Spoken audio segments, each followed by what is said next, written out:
السلام عليكم ورحمة الله تعالى وبركاته. أحبة متابعين، نبدأ لكم الفيديو نتاع اليوم بمثال نستعملوه الكثير احنا في الجزائر.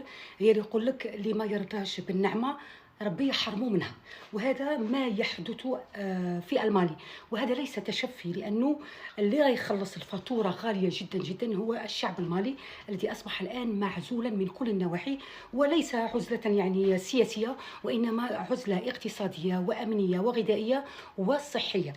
الدول الكبرى مثل أستراليا، فرنسا، إيطاليا، ألمانيا وأمريكا وبريطانيا طلبت من المواطنين تاعها مغادرة المالي فورا، واستعمال المجال الجوي يعني عبر الطائرات الاقتصادية وليس البر، لأن المناطق أو الحدود البرية لم تعد آمنة البتة. كانت آخر دولة اللي قامت بهذا الإجراء هي فرنسا، وطلبت المواطنين تاعها أنهم يغادروا فورا. المواطنين تاعها يعني لي فرانكو ماليا أو الفرنسيين العايشين في المالي الاقتصاديين، واللي يتعدى العدد تاعهم 4300 مواطن، طلبوا منهم المغادرة فورا. التقارير التي تستند عليها أمريكا والدول التي طالبت مواطنيها بالمغادرة تقول أنه حتى دول الجوار من بينهم السنغال وساحل العاج أصبحت تعاني من الجماعات الإرهابية، واللي يقولوا عليها الجماعات الإرهابية المسلحة الإسلامية، والتي تنشط خاصة في شمال المالي على الحدود الجزائرية يعني.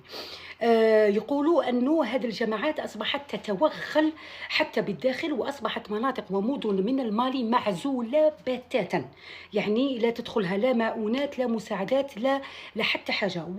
ولزاد فاقم الأمر طبعا الحدود المغلوقة بيننا وبينهم، وأيضا الانسحاب من الإكواس التي كانت يعني شوية على الأكسجين يدخل من مجموعة الإكواس فيما يخص المساعدات والمؤونات الغذائية.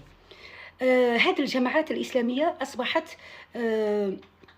كما احنا نقولوا تقف حجر عثرة أمام وتهاجم القوافل نتاع الإمدادات الوقود اللي جاية من موانئ السنغال وساحل العاج.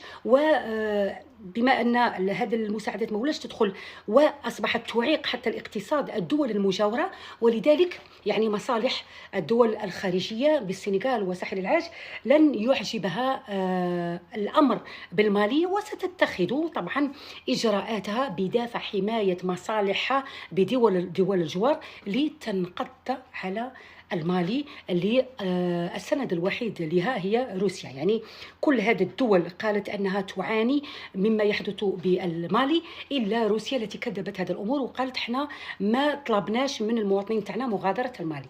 المهم أحبة المتابعين، قلت لكم أصبحت المالي موقع نزاع بين الدول الخارجية، والحجة نتاعها هي المجموعات الإرهابية الإسلامية. طبعا كما راه يقول ترامب في نيجيريا الذي طلب من رئيسها أن تحمي المسيحيين من بطش المسلمين. يعني شوفوا هذيك كما قلت لكم هذه الورقه ما زالت تمشي، ما زالت تستعمل لحد الان. المهم المالي بعدما ربحت العيب مع الجزائر، وقالت أن الجزائر هي التي تغذي الإرهاب في المنطقة، واتهمت الجزائر أنها ضربت درون لم يدخل المجال الجوي الجزائري. ويعني الجزائر كانت دائما شوفوا شادة هذيك شعرة معاوية بينها وبين المالي، ولكنها هي تمادت ودارت هذا كما احنا نقولوا التوافق يعني الأمني مع دول الجوار بوركينا فاسو والنيجر، وعزلوا نفسهم حتى أنهم يعني المنفذ الوحيد اللي كان تدخل منه المؤونة والوقود توقف، الجامعات متوقفة، المراكز الصحية يعني تحتضر، الغذاء يعني مجاعة بدأت تدخل في المالي، وأصبحت كما قلت لكم الدولة المنبوذة. يعني الشعب نتاعها راه يعني وصلت للعنق، راهي واصله للعنق. ومع ذلك المالي ما زالت في العمل تاعها. 11 ضابط احب المتابعين في المالي من الجنرالات البارزين تم عزلهم. يعني اصبحت الشرذمه الحاكمه العسكريه معزوله عن الشعب تاعها وعلى القوى الخارجيه، ولا تجد السند الا في روسيا. ولكن روسيا يعني كما نقولوا حنايا دايره دي غون، باش ما تبانش امام الجميع انها تساند او تساند مجموعه فاغنر في اضطهاد الشعب المالي بحجة مهاجمة أو القضاء على الجماعات الإرهابية التي أصبحت هي كما احنا نقولوا اللي راهي حاطه اليد نتاعها على المالي، بما انه راهي كل المنافذ او البقع اللي يدخل منهم الاكسجين الى المالي راهي حاطه اليد عليهم، والدول الخارجيه راهي حابه تتدخل وستتدخل في المالي اذا ما استمر الوضع على ما هو عليه ولا تعد المالي والشرذمة العسكرية إلى طاولة الحوار مع مجموعة الأزواج وبعض المجموعات بالمالي. وهذا يعيدنا أحب المتابعين إلى الاتفاقية الجزائرية المالية التي بفضلها استنشق الشعب المالي الصعداء وبعض الأمن لمدة 10 سنوات. والجزائر التي كانت تطالب دائما أنه لا يجب تدخل أجنبي في القضايا الداخلية للدول الأفريقية، ولما خرج الانقلابيون الماليون عن الاتفاقية وانسحبوا منها واتهموا الجزائر بتغذية الإرهاب، رانا ساحبين. وقال يعني الرئيس الجزائري أنه ما زلنا يعني ما نقطعوش هذيك العلاقة، يعني هو فاتح الباب، لأنه يعني كاين بزاف يقول لك هذا ضعف من الجزائر. واش من ضعف؟ يرحم والديكم. يعني الآن لما راهي تتغذى الجماعات الإرهابية والمتاجرة بالبشر وكل هذا بهذا التوتر باش تنمي الجماعات الإرهابية وتغذيها، هذا سلامة للوطن تاعنا، هذا لا يهدد المناطق والأمن تاع الحدود تاعنا، ولا يعرقل وتيرة الاقتصاد في الجزائر. يعني لما القوة تاعنا تروح فقط لحماية الحدود، وين يعني الجهد تاعنا والمال تاعنا يمشي فقط لحماية الحدود، فهذا يعطل وتيرة الاستثمارات تاعنا، لأنه تبقى بؤرة توتر. شكون يستثمر في منطقة فيها بؤرة توتر؟ يعني غير حلوا مخكم شوية ويقول لك يعني قطعوا العلاقات معهم. شوف كو كان هذا هو الحل، الظن باللي الدبلوماسيين تاعنا ما عندهمش ما يعرفوش هذا الشيء.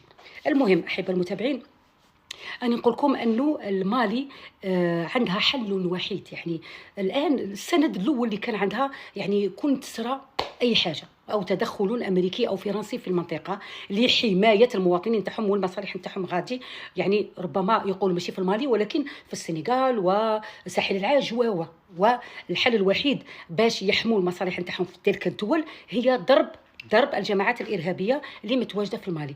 اسكو الجزائر الآن بعد ما انتم شريتوا العيب لها غادي تقولوا لهم غلقوا المجال الجوي؟